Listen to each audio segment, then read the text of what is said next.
On August 4, 2025, history was made once again in the heart of Burkina Faso.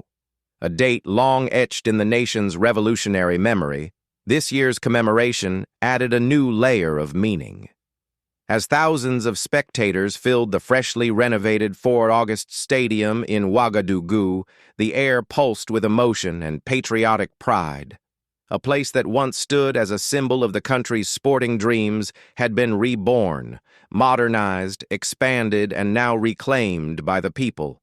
And at the heart of this rebirth was Captain Ibrahim Traoré, the President of Faso, whose arrival on the pitch set the tone for an afternoon of unity, history, and celebration. Before we dive into the full experience of this powerful event, we kindly ask you to like this video. When you engage with our content, it helps YouTube share these important stories with many more people across Africa and the world. Let's make sure our voices echo far beyond our borders. Now let's journey into this remarkable moment together. At precisely 3:50 p.m., the president crossed the gates of the newly restored stadium, stepping onto the pitch as a roar of applause erupted from the 26,000 spectators. It was a powerful image, one that drew comparisons to 1984, when another revolutionary figure, Captain Thomas Sankara, had graced the same venue. But this moment belonged to the present. It belonged to a generation that had waited years, through silence and uncertainty, for their national stadium to come alive again. The crowd's reaction was overwhelming. As President Traoré walked across the field, chants of IB filled the air, honoring him not only as a leader, but as a symbol of resilience and renewal. For nearly 4 years, the 4 August Stadium had remained closed. Its deterioration had mirrored the fatigue of a nation burdened by insecurity and unfinished promises. Yet on this day, the gleaming turf, the vibrant stands, and the sea of jubilant faces spoke of a new chapter. This wasn't just a reopening ceremony, it was a revival, a reaffirmation that Burkina Faso, though battered, remained unbroken. And central to this transformation was the role of sport, not just as entertainment, but as an essential part of national identity, pride, and sovereignty. The significance of restoring the stadium was not lost on anyone. For years, the Stallions, Burkina Faso's national football team, had been forced to play their matches abroad, deprived of the home crowd advantage. It wasn't just about location, it was about dignity. Playing on foreign soil far from their people stripped the athletes and fans alike of a shared emotional experience. And now that wound had been healed. Burkina Faso had reclaimed its field, its fans, and its fighting spirit. As the ceremony continued, various segments unfolded with precision and passion. A gala match was scheduled to honor the reopening, while a special performance by Burkina Faso athletes on the 400-meter track reminded everyone that this was not only a football stadium. It was a multi-sport arena, a national stage for athletic excellence. Music played, colorful displays unfolded, and the energy in the stadium was nothing short of electric. Officials from across the government attended, each reflecting on the journey it took to reach this moment. From the Prime Minister to the Minister of Sports, from local delegates to technical staff and engineers, the story of this stadium's rebirth was one of tireless effort. There had been delays, setbacks, and a constant question echoing in every press conference and public statement. When will the stadium reopen? That question had haunted ministries and sports officials for years. The answer came with visible joy. As Maurice, Koné, head of the special delegation of Ouagadougou, addressed the crowd, his voice brimmed with emotion. He welcomed everyone to the mythical stadium as a place that embodied not just sports culture, but the very soul of Burkina Faso's drive for progress. He praised the unity and collective effort that made the renovations possible and paid special tribute to Captain Ibrahim Traoré, whose leadership turned long-stalled plans into tangible results.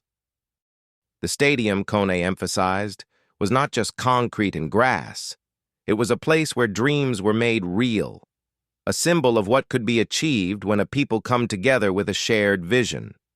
He reminded the youth that this stadium belonged to them now. It was theirs to protect, to honor, and to use as a launching pad for ambition. And truly, for the youth of Burkina Faso, this new stadium is more than just a field. It is an invitation to believe again, a space where discipline, teamwork, and national pride can be cultivated, a space where local talent can shine under international standards. No longer would the Stallions have to seek validation outside their borders. No longer would they play the role of guests in someone else's house. The 4 August Stadium had returned, and with it, the pride of playing at home. The atmosphere was charged with this sense of renewal. As the Minister of Sports, Roland Somda, took the microphone, he too acknowledged how difficult the road had been. But he also reminded the public that the wait was worth it. The new stadium met the rigorous demands of both CAF and FIFA. It was now fully certified to host international matches, bringing not just glory to the nation, but also economic opportunities and international visibility. Somda expressed gratitude to all who contributed, from technicians to laborers, from sponsors to civil servants. And above all, he saluted the people of Burkina Faso for their patience and support. Their belief, their unwavering pressure, and their constant hope had pushed the project forward even when the road seemed endless. As music played and the crowd cheered, the symbolic nature of the day grew even more evident. This was not just about football, it was about restoration, about Burkinabe identity, about reclaiming lost ground in a literal and metaphorical sense.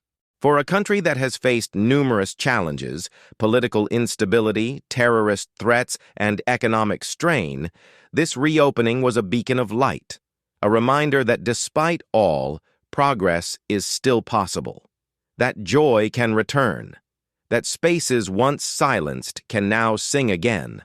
In many ways, the 4 August Stadium is now a fortress of hope, a gathering place for thousands who believe in a brighter future. It is a testament to what good leadership, community mobilization, and national will can accomplish. And as the evening drew on, it was clear that this was not the end of the story, but the beginning of something bold. As we reflect on this monumental event, let it remind us all, across Africa, that infrastructure is not just about buildings. It's about people, about identity, about giving future generations a stage upon which to dream. Burkina Faso's youth have been gifted more than a stadium. They've been handed a challenge to rise, to play, to represent.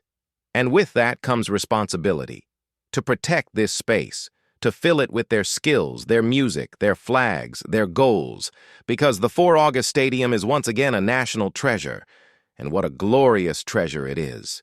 Before we close this story, we encourage you once more, if this moment moved you, if you felt the pride of Burkina Faso's return to its own soil, please like this video. Your support helps us bring more of Africa's powerful stories to life.